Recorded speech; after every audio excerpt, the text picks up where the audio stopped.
दोस्तों नमस्कार, YouTube channel चर्चा का विषय में आप सभी का स्वागत है। और आज बात करूंगा डरना नहीं है। ये कहाँ से आया डरना नहीं है आपको बता दूंगा। उससे पहले मैं आपको बता दूं दोस्तों, आजकल भारत की नब्ज सोशल मीडिया से पकड़ी जाती है। सोशल मीडिया पर हर तरीके के लोग हैं, एक से एक विद्वान लोग भी सोशल मीडिया पर हैं और एक से एक ऐसे लोग भी मौजूद हैं जिनको अंतर्राष्ट्रीय नीति, कूटनीति, विदेश नीति की कोई समझ नहीं है, लेकिन वो अपना ज्ञान उड़ेल देते हैं। मैं कई बार जब सोशल मीडिया को स्क्रॉल करता हूं तो मुझे ऐसे ऐसे लोग दिखाई दे जाते हैं जो अंतर्राष्ट्रीय कूटनीति और विदेश नीति पर अपना ज्ञान फैलते हुए कहते हैं कि साहब भारत ने अफगानिस्तान में 10,000 रुपये लगा दिए, 20,000 रुपये लगा दिए, 1 करोड़ रुपये लगा दिए, बताओ भारत को क्या मिला। कोई कह देता है कि साहब भारत ने उस देश को इतने इंची ज़मीन दे दी, इतने बीघे ज़मीन दे दी, बताओ भारत में क्या मिला। ये सब वो लोग हैं जो सोचते हैं कि सब कुछ तराजू के बाट से निश्चित होता है। दोस्तों, अंतर्राष्ट्रीय कूटनीति, विदेश नीति में सारी चीजें तराजू के हिसाब से नहीं तोली जाती। मूल्यांकन वहां भी होता है, लेकिन वो सिर्फ आज के संदर्भ में नहीं होता। मूल्यांकन 10 साल बाद के संदर्भ में होता है, मूल्यांकन 5 साल बाद के संदर्भ में होता है, और कई बार ऐसी चीजों का मूल्यांकन होता है जिसके बारे में आम आदमी को ना तो बताया जाता है और ना उनको समझ होती है। तो दोस्तों, ऐसे लोगों की वजह से सोशल मीडिया पर भ्रम फैलते हैं। अचानक कुछ लोग ऐसा भी क्रिएट कर देते हैं पैनिक कि लोग डर पैदा हो जाए। तो उस डर को मैंने कल भांपा, और वो कब भांपा? श्रीलंका के राष्ट्रपति के चुनाव का प्रथम चरण के परिणाम आए थे। अनुराग कुमार दिसानायके आ गए थे। अचानक मैंने 10-15 पोस्ट पढ़ने को मिल गई कि भारत के पड़ोस में तमाम विरोधी सरकारें हैं। चीन से भारत विरोध में बैठा है, मालदीव में भारत विरोधी सरकार है, बांग्लादेश में अमेरिकी कठपुतली बैठी है, पाकिस्तान में कोई भी सरकार आ जाए सेना भारत के विरोध में बैठी है। अब श्रीलंका में भी एक भारत विरोधी हो गया। अब भारत का क्या होगा? भारत के सामने बहुत चुनौतियां हो जाएंगी। और अमेरिका में यदि दिशा वो डेमोक्रेट उम्मीदवार आ गया तो और ज़्यादा चुनौतियां खड़ी हो जाएंगी। और अचानक लोग ये कहने लगे अब भारत का क्या होगा? मैं कह रहा हूं भारत का कुछ नहीं होगा। आप भारत की ताकत को पहचानने से पीछे हो। आप भारत की आर्थिक ताकत को, आप भारत की कूटनीतिक ताकत को और आप भारत की सैन्य ताकत को पहचानने में असफल हो रहे हो। ये पहले ही बार ऐसे नहीं हो रहा है कि भारत के बाहर सारी विदेशी सरकारें बैठी हैं। बांग्लादेश में जब बेगम खालिदा जिया की सरकार थी, जनरल इरशाद की सरकार थी, जब खालिदा जिया के पति की सरकार थी, वो भी भारत विरोधी थी। मालदीव में भी ऐसा हुआ कि एक बार भारत को सैन्य ऑपरेशन करना पड़ा। चीन हमेशा से भारत विरोध रहा है, और हमने ऐसी भी भारत में सरकारें देखी हैं जो चीन से बहुत डरती थी। आज की सरकार तो चीन से आंख मिलाकर बात करती है। और पहले भी श्रीलंका में भारत विरोधी सरकार थी। पाकिस्तान में कई बार ऐसी सरकारें आई जो भारत से युद्ध नहीं चाहती थी, लेकिन सेना का रुख भारत के खिलाफ था, और उसने पाकिस्तान की सरकारों को नज़रअंदाज करके उन्हें बिना बताए भारत के खिलाफ ऑपरेशन किए। तो मेरा कहना यह है कि उस दौर में भी, उस समय तो भारत जितना आज आर्थिक रूप से मजबूत है, जितना आज सैन्य रूप से मजबूत है, उस दिन नहीं था। हम उस दिन भी चुनौतियों से बाहर आ गए और आज भी एक सशक्त देश के रूप में खड़े हैं। तो डरने की जरूरत नहीं है। मैं पहले आपको बता दूं अनुराग कुमार दिसानायके कौन है। ये एक वामपंथी रुझान, साम्यवाद की ओर रुझान रखने वाले श्रीलंका के नेता है।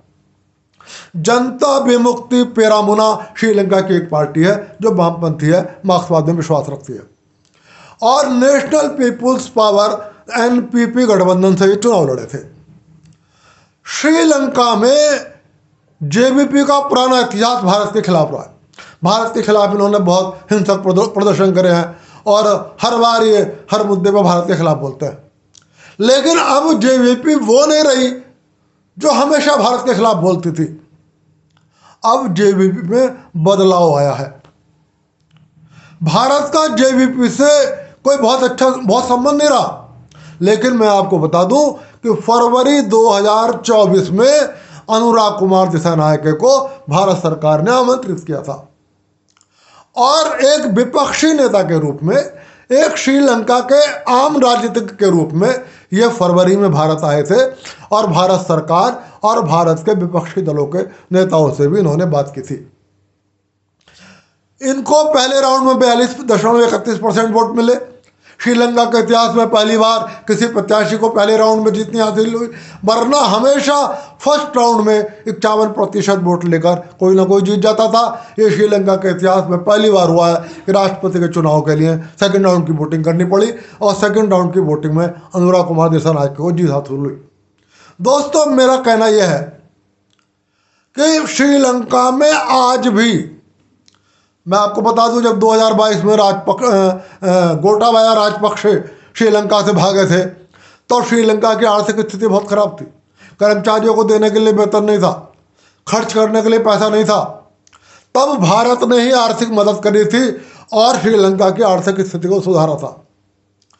आज भी श्रीलंका की स्थिति ऐसी है कि वो चाहकर भी भारत विरोधी रुख पूरी तरीके से नहीं रख सकता। उसके यहाँ बहुत सारी परियोजनाएं ऐसी चल रही हैं जिन्हें सुचारू रखना जरूरी है और उनको सुचारू भारत ही रख सकता है। आज भी श्रीलंका की आर्थिक स्थिति इतनी कमजोर है कि उसको भारत की ओर मुंह देखना होगा। अकेला चीन उसकी आवश्यकताओं को पूरा नहीं कर सकता। तो इसलिए श्रीलंका की वर्तमान सरकार पूरी तरह से भारत विरोधी रुख नहीं रख सकती। श्रीलंका में एक अडानी का प्रोजेक्ट लगा है, अडानी विंड प्रोजेक्ट। इसको लेकर अनुरा कुमार दिसानायके थोड़ा सा भारत के विरोध में रहे हैं और इन्होंने इस प्रोजेक्ट के खिलाफ काफ़ी भाषण दिए। और श्रीलंका के कुछ और नेताओं ने भी क्लाइमेट को लेकर और इकोनॉमिक उसके स्तर को लेकर काफ़ी चिंता व्यक्त किया। तो ये देखना जरूर होगा कि अडानी प्रोजेक्ट को लेकर अनुरा कुमार दिसानायके का रुख कैसा होता है। तो दोस्तों, मेरा आपसे कहना यह है कि भारत के विरोध में ये जो सरकारें आई हैं ये पहली बार नहीं आई हैं। जब भारत काफ़ी कमज़ोर था तब भी आई है, लेकिन तब भी भारत इन चुनौतियों से जूझा है और इन चुनौतियों से जीता है। लेकिन हाँ, डरने की ज़रूरत तो है। किससे डरने की ज़रूरत है? डरने की जरूरत इन ताकतों से नहीं है जो श्रीलंका में बैठी हैं, बांग्लादेश में बैठी हैं, पाकिस्तान में बैठी हैं, मालदीव में बैठी हैं। इन्हें भारत संभाल लेगा। देख रहे हैं आप, मोइजू ने इंडिया आउट कैंपेन चलाया था, लेकिन आज भारत की ओर देख रहे हैं टकटकी लगाए हुए। डरने की जरूरत है भारत के उन नेताओं से, भारत के उन राजनीतिक दलों से जो भारत की सत्ता प्राप्त करने के बाद भी, भारत की सत्ता में बैठने के बाद भी भारत के हितों को नुकसान पहुंचाते हैं। शायद आप कल्पना भी नहीं कर सकते कि आप किसी व्यक्ति को भारत का प्रधानमंत्री बना दें और उसके बाद भी वो पाकिस्तान जाए और पाकिस्तान के प्रधानमंत्री से कहे कि लो ये लिस्ट पकड़ो और तुम्हारे अमुक अमुक शहरों में इस पते पर इस नाम से जो आदमी बैठा हुआ है ये भारत की खुफिया एजेंसी रॉक एजेंट है। लेकिन इतिहास में ऐसा हुआ है। भारत के कैबिनेट में ऐसे मंत्री रहे हैं कि कैबिनेट में क्या प्रस्ताव पास हुआ, किसने क्या बोला और क्या निर्णय हुआ, क्या जनता को बताया जाएगा, क्या जनता को नहीं बताया जाएगा, ये पूरी सूचना पाकिस्तान की खुफिया एजेंसी ISI को दी जाती थी। और ये बात खुद पाकिस्तान की खुफिया एजेंसी ISI ने स्वीकार की। डरना ऐसे नेताओं से है। और दोस्तों, ये मत सोचना कि ऐसे लोग किसी एक पार्टी में होते हैं, सब पार्टियों में होते हैं। मैंने बड़ी पार्टियों के मैं ऐसे बहुत नेताओं को जानता हूं जिनके बारे में ये कहा जाता है कि ये ड्राइवन बाय फॉरेन फोर्सेज होते हैं। और कई बार ऐसा भी होता है कि हम किसी पर नाहक शक कर लेते हैं, लेकिन ऐसे लोगों से डरने की जरूरत है, क्योंकि इंदिरा गांधी की सत्ता के बाद से, हालांकि इंदिरा गांधी की सत्ता में भी विदेशी हस्तक्षेप बहुत था, तब से लेकर जब तक नरेंद्र मोदी की सत्ता ने संभाला, ये जो पिछले 30-40 साल का दौर रहा, इसमें भारत की राजनीति में विदेशी हस्तक्षेप बहुत हुआ। और कम से कम ये कहा जाता है कि 2 ऐसे प्रधानमंत्री बने जिन्होंने भारत के हितों को नुकसान पहुंचाया।